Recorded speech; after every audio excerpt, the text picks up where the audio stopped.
j'essaye de toujours faire le lien sur la prochaine thématique en même temps et avec la question du coup qui a été posée dans le public, puisque la question était de savoir en quoi le fait de se rencontrer facilite le dialogue, et que je trouvais que ça avait un lien avec la troisième thématique question, puisque nous allions parler de l'intérêt du développement de l'échange culturel et de l'intérêt du numérique par rapport aux échanges culturels, interculturels, dans les expo-sciences et dans les projets de sciences en général, enfin dans les échanges de jeunes en général et dans les projets de sciences en particulier, peut-être plus.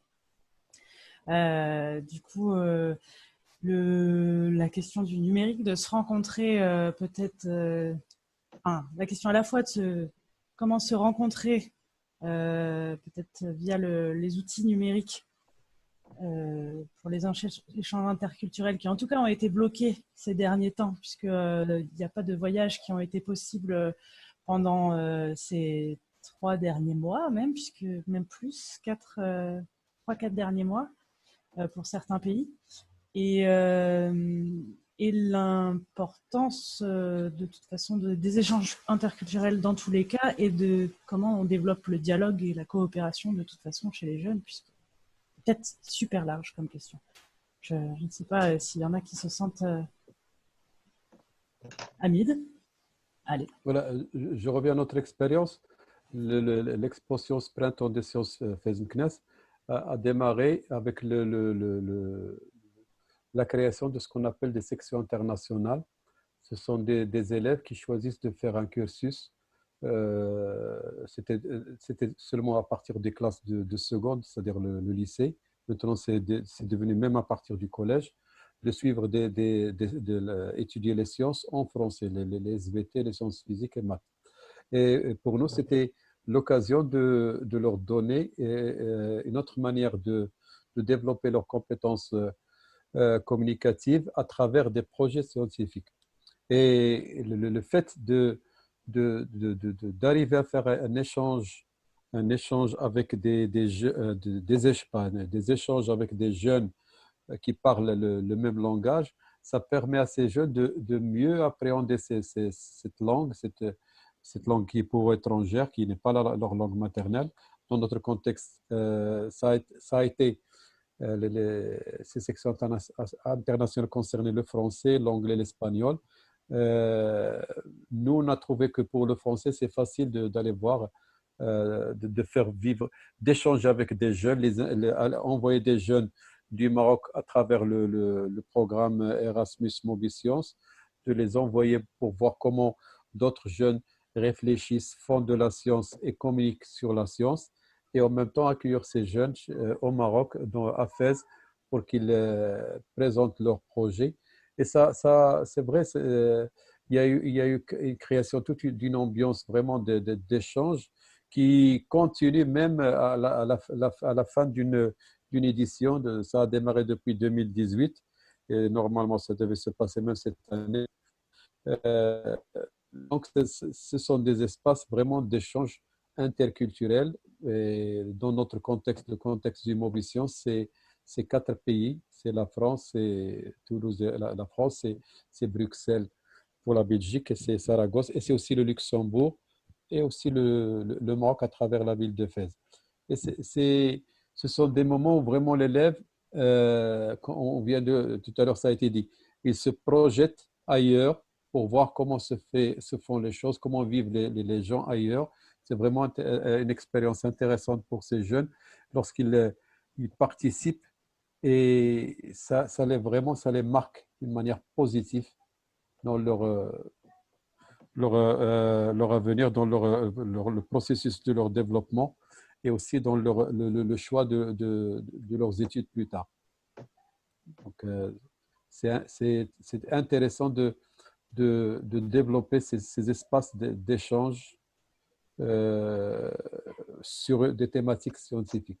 On s'éloigne de ce qui un petit peu peut-être nous complique les choses. On ne discute pas de choses qui sont trop polémiques, mais la science quand même, on se retrouve avec parler de panneaux solaires, parler je sais pas, Arduino, parler de microbits, ça rend la communication plus facile pour ces jeunes-là. Hélène, vu que tu avais levé la main. Oui, bien sûr. Pour moi, pour revenir un peu au sujet qui est la place du numérique par rapport à ces échanges internationaux, effectivement, l'expérience, nous, pour tous les groupes qui sont partis par une exposition internationale, ça a été une expérience extraordinaire hein, pour eux de se confronter à des jeunes d'autres pays, d'autres regards aussi. Hein, pour moi, en fait, la place du numérique, finalement, là, je l'avais presque inverse par rapport à ce qu'on disait tout à l'heure. C'est-à-dire, tout à l'heure, on disait on a des échanges en ligne intéressants parce qu'on se connaît avant. Peut-être que là, la place du numérique, elle est là aussi dans les expositions internationales. Peut-être que les jeunes se connaissent avant. Peut-être que ce sont des groupes de différents pays se rencontrent avant pour qu'au moment de l'exposition internationale, ils puissent se retrouver. C'est-à-dire que les jeunes qui vont aller présenter un projet puissent, quand ils arrivent là-bas, connaître déjà des groupes qui y sont et qui se présentent. Et ça peut se faire avant l'exposition internationale et ça peut en plus engendrer la poursuite de liens après l'exposition internationale. Donc, ce que je disais, l'outil du numérique, il est intéressant dans la mesure où il abat cette frontière des distances. Il y a la barrière culturelle aussi. Et là, pour le coup, on a la science et l'outil qui nous permettent de faire tomber complètement ces barrières-là et de rendre les relations encore plus fluides.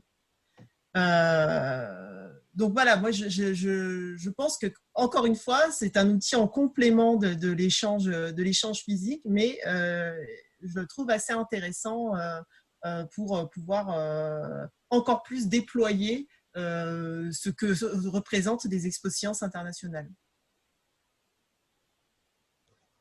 Merci beaucoup, Hélène. Je vois Marc qui fait un petit mouvement de main.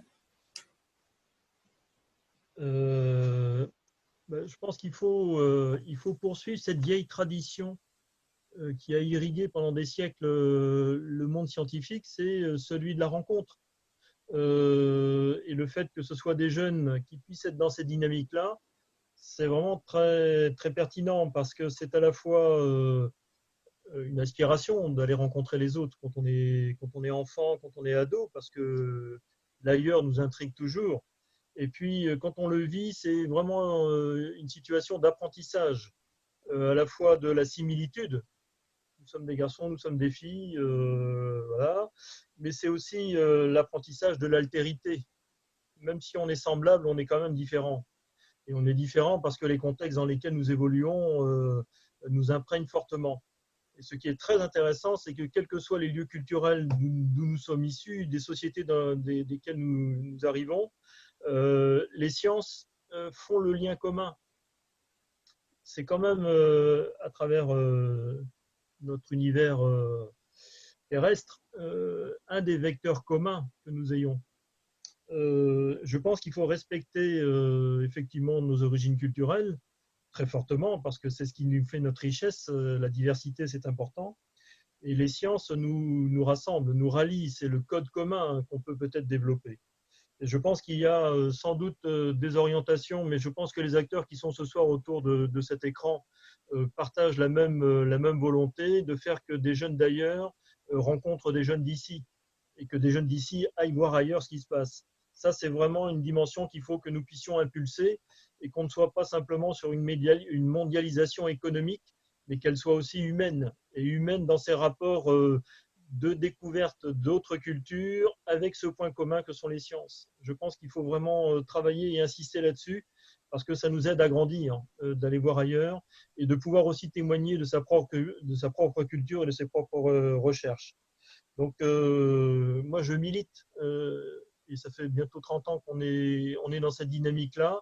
Il n'y a pas une exposition qui se soit déroulée sans que nous ayons des partenaires européens, parce qu'on a la chance d'avoir des financements européens, mais aussi internationaux, qui séjournent et qui nous invitent ensuite, parce que la réciprocité est importante, à participer à leurs manifestations. Donc poursuivons et accentuons maintenant qu'il va y avoir de nouvelles équipes municipales pour 6 ans, en France en particulier, à impulser l'idée que dans les coopérations décentralisées, que dans les jumelages, il peut y avoir une dimension sciences et techniques et que ça peut être aussi une occasion de renouveau pour des jumelages qui ont un peu vieilli.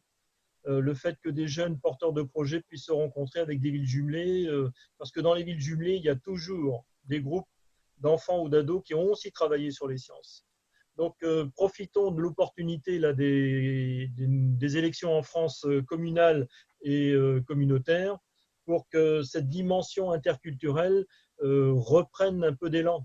Parce que j'ai le sentiment qu'on est un peu pris par les priorités économiques, les priorités, on est un peu endogène et qu'il faut qu'on continue d'ouvrir des espaces pour des enfants et des jeunes. Et la science, c'est un bon prétexte. Merci beaucoup, Marc.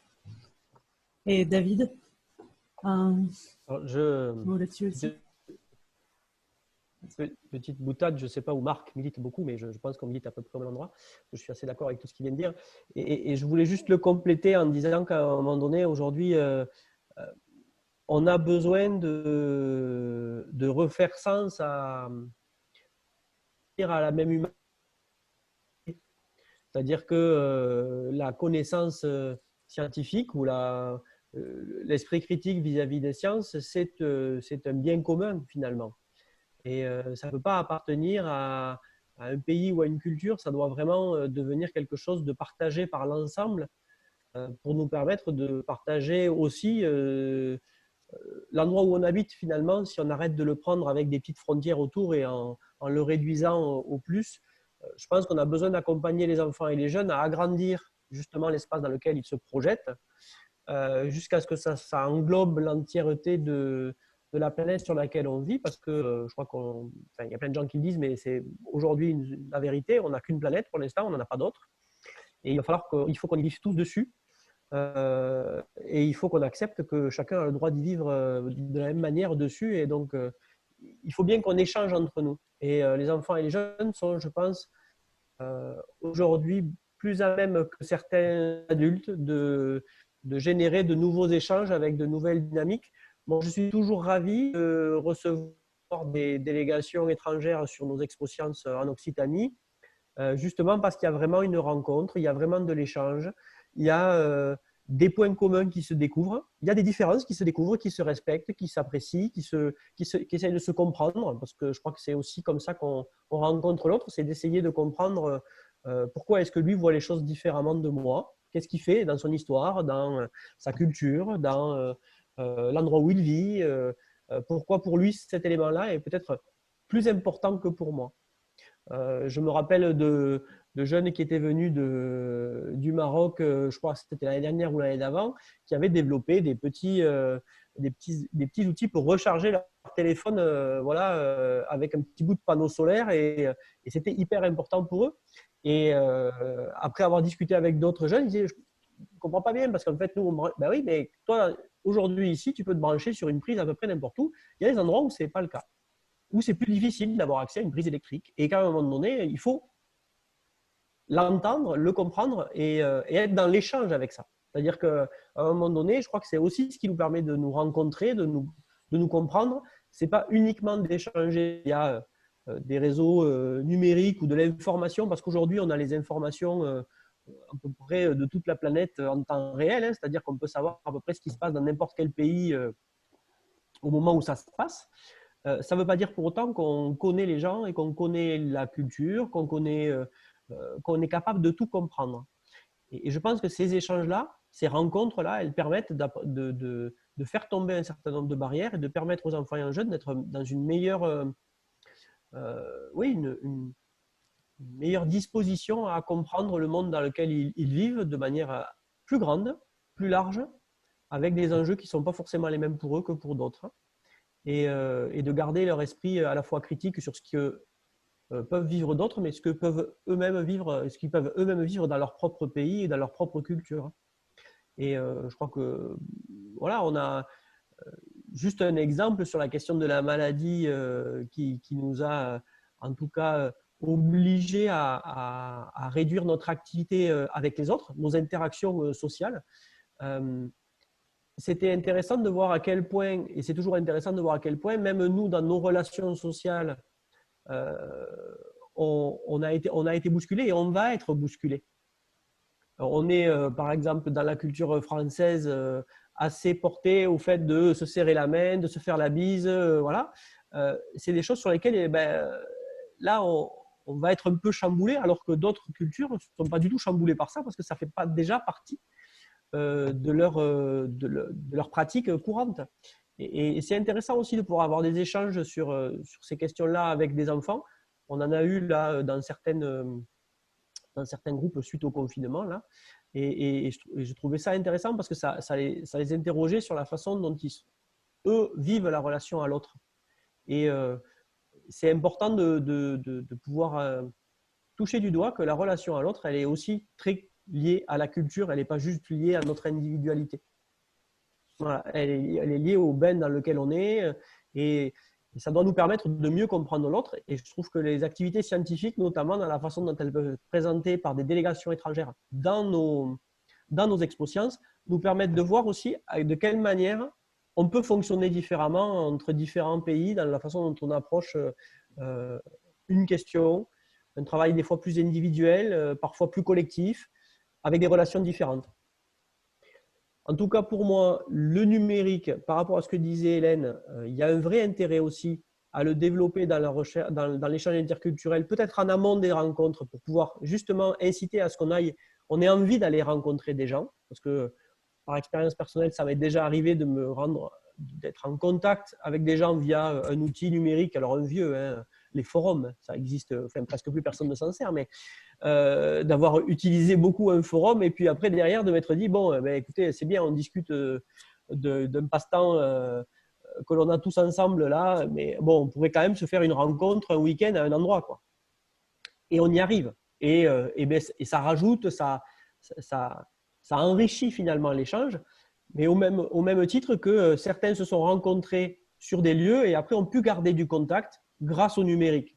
C'est-à-dire que aujourd'hui, le numérique nous permet de garder des contacts avec des gens avec qui on est très loin, très éloigné, mais avec une instantanéité que ne permettaient pas les échanges que l'on pouvait avoir avant. Alors, on peut être nostalgique de la lettre qu'on s'envoyait une fois par semaine pour se demander des nouvelles et recevoir de la part d'un autre, mais ça a changé la façon dont aussi on est dans un échange avec l'autre parce qu'il y a une instantanéité, une proximité qui est différente. Pour un exemple, j'ai échangé hier avec quelqu'un qui était à Martinique, même si la Martinique, c'est le département français, il n'y a pas de souci avec ça, mais en même temps, on a échangé de manière instantanée et on était chacun dans notre jardin et on ne vivait pas le même moment et c'est quelque chose que le numérique permet aujourd'hui, qu'il ne permettait pas hier encore, et demain il permettra autre chose.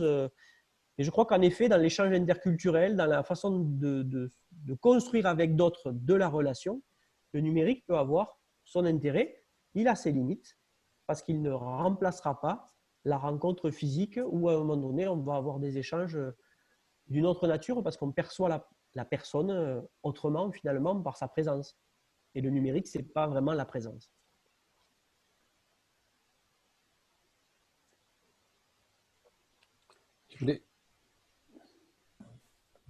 Hamid, apparemment, tu voulais intervenir. Tu voulais. Je voulais partager une petite expérience. J'avais eu l'occasion d'assister au Ludovia, à Aix-les-Bains. C'est à côté de chez vous, de Toulouse. Il y avait des collègues, puisque moi, à l'origine, je suis un enseignant de sciences.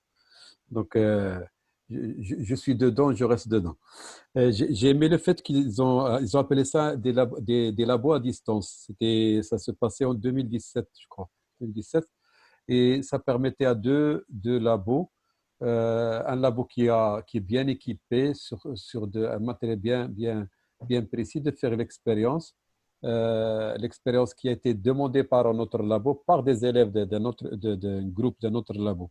Et cette idée, on avait l'intention de la concrétiser cette année parce qu'on avait fait un choix vraiment, on a ciblé une équipe de jeunes qui allaient venir participer avec nous. C'est le collège qu'on avait identifié l'année dernière qui a présenté une expérience sur le fameux champignon.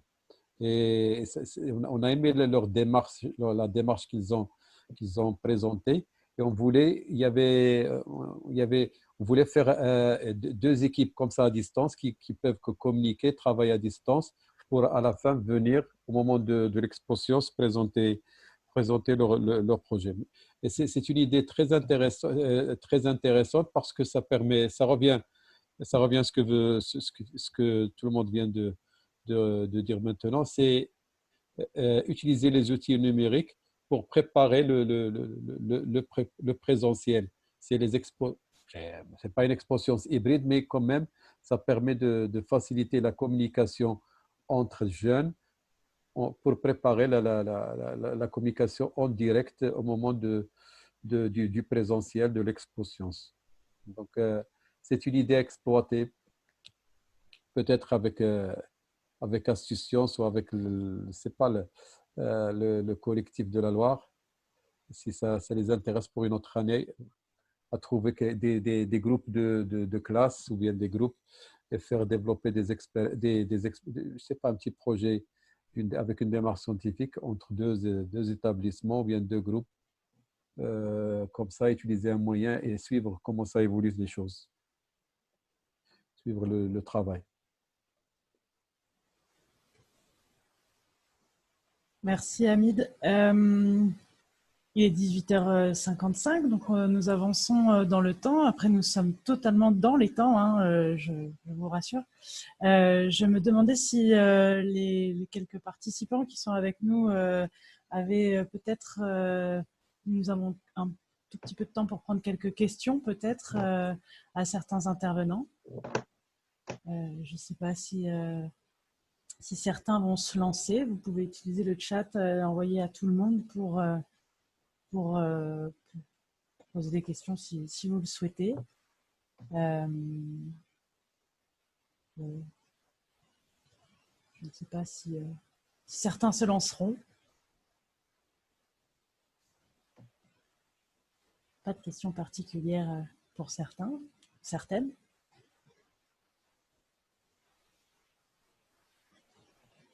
Je vois certains en train de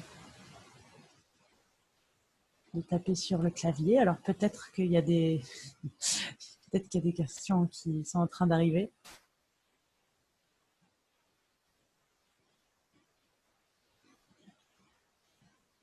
En attendant, est-ce que certains d'entre vous... Ah oui, on peut... s'il y a peut-être des choses à ajouter de la part des intervenants. C'est vrai qu'on n'a pas beaucoup discuté de ça. Enfin, j'ai pas trop insisté là-dessus en début de présentation, mais du coup, que ce soit Astucience ou le collectif des Pays de la Loire, ou nous-mêmes, on fait partie du collectif français des Exposciences également. Et depuis peu, nous avons certains outils, nouveaux outils, dont un guide. Je ne sais pas si Hélène, tu veux en parler. Oui. Voilà, ou mettre le lien et puis... oui, je mettrai le lien de la publication qu'on vient de sortir sur Facebook avec la petite vidéo de présentation. Effectivement, ça fait maintenant plus de 30 ans qu'on organise des expo-sciences parce que en France, il y a un savoir-faire, une accumulation en fait, voilà, de méthodologie, de manière de fonctionner. Et pendant, je dirais, la dernière année, voire les 2 dernières années, on s'est concerté tout collectif pour arriver à construire un guide avec de nombreux outils qu'on a agrégés en fait de nos différentes manières de fonctionner pour faciliter la mise en place des expo-sciences sur les territoires. Alors pour les expo-sciences qui existent déjà, qui sont émergentes, et aussi pour en impulser de nouvelles. Donc là, on a choisi de faire profiter de toute notre expérience auprès des personnes. Donc ce guide, vous pouvez le trouver en téléchargement sur notre nouveau site internet. Du collectif français des Expo-Sciences. Donc, vous trouverez le lien aussi sur la publication Facebook que j'ai mis en ligne. Et et notre collectif est là aussi pour accompagner les nouveaux collectifs qui se mettent en place.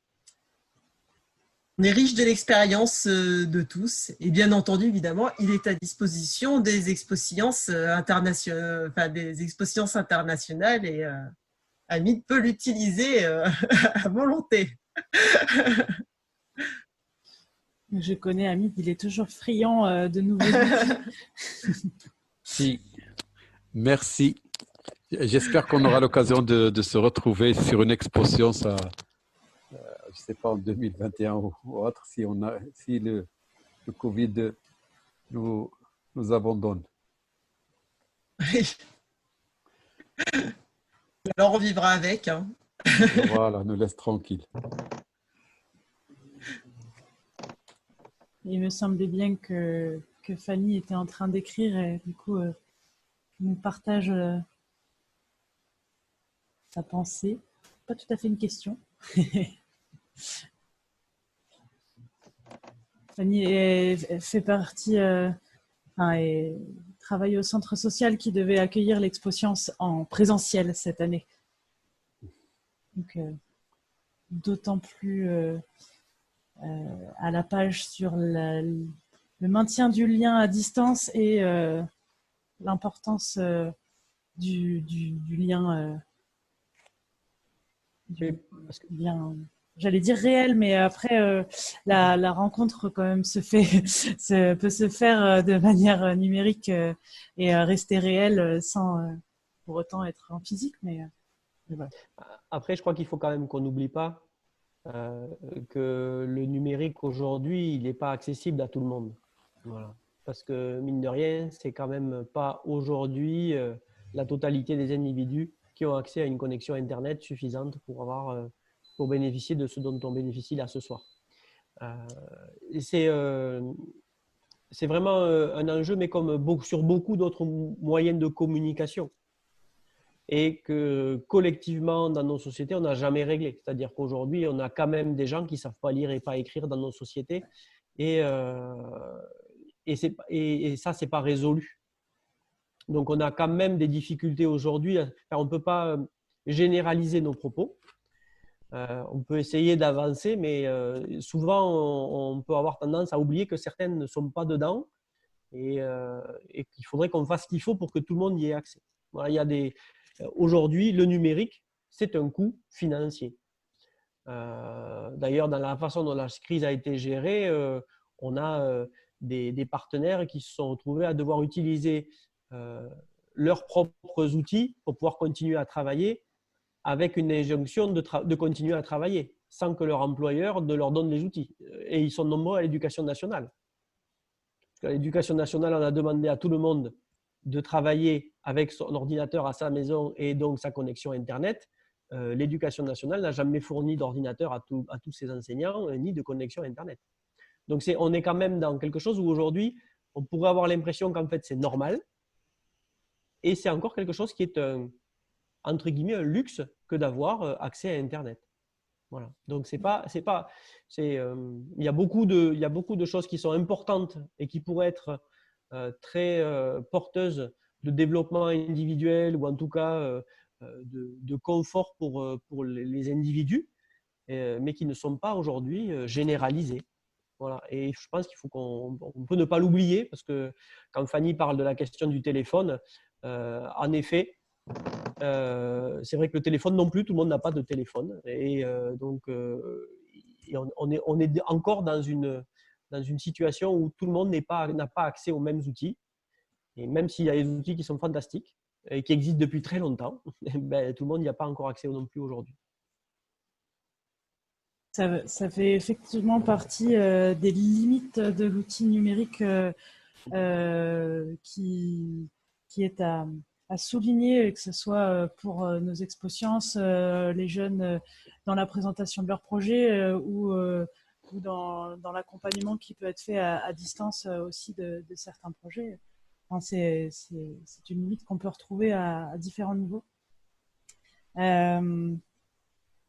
Il est 19h04 actuellement. Il n'y a pas l'air d'y avoir plus de questions sur ces thématiques, même si je trouve le sujet très riche et qu'on pourrait en parler encore un moment, à mon avis, sur certains aspects. Je vous remercie déjà à tous d'avoir été là et de vous être prêtés au jeu des questions et d'avoir participé à ce temps. Merci beaucoup. Merci. Merci. Bravo Merci. pour l'animation parce que c'est pas évident en visio. Hein, c'est pas simple. Voilà. C'était un peu une première pour, en tout cas, de faire une table ronde comme ça. C'était une première pour, en tout cas, peut-être beaucoup d'entre nous. Et merci aux participants. Merci pour l'invitation. Merci, ravi d'avoir assisté Merci. avec vous à cette table ronde. Bonne continuation. Je vais juste excuser Susanna Young, du coup, qui n'a vraiment pas pu nous rejoindre au final. C'était vraiment trop compliqué pour elle. Vous parlez un petit peu juste de demain, puisque l'Expo Sciences Occitanie 2.0 continue et qu'il y aura encore des ateliers du Fab Lab Absar à partir de 10h demain matin. Un temps de débat de rencontre-débat demain à 11h30, animé par Arcadie, avec comme question le rôle de la recherche dans la société d'aujourd'hui et de demain, en essayant de laisser la place le plus possible aux jeunes pour pouvoir discuter de cette thématique. Donc certains exposants d'Expo Sciences seront là demain pour participer à ce temps-là, qui se terminera à 13h et qui sera sur ce point de connexion Zoom.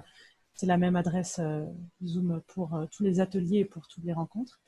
Et de 14h à 17h, une présentation des projets de jeunes qui sera sur le serveur Big Blue Button. Donc, on pourra vous remettre le lien dans la conversation, avec notre marraine, Madame Claire Moutou, qui est astrophysicienne, qui viendra nous dire quelques mots.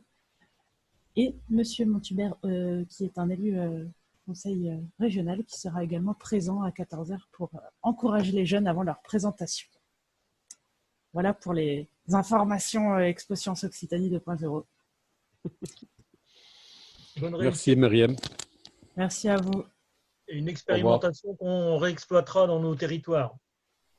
Merci d'avoir essuyé les plâtres. À bientôt. Voilà. L'hybridation en numérique qui nous guette. Allez. Bye, tout le monde. Au revoir à tous, bonne soirée. Au revoir.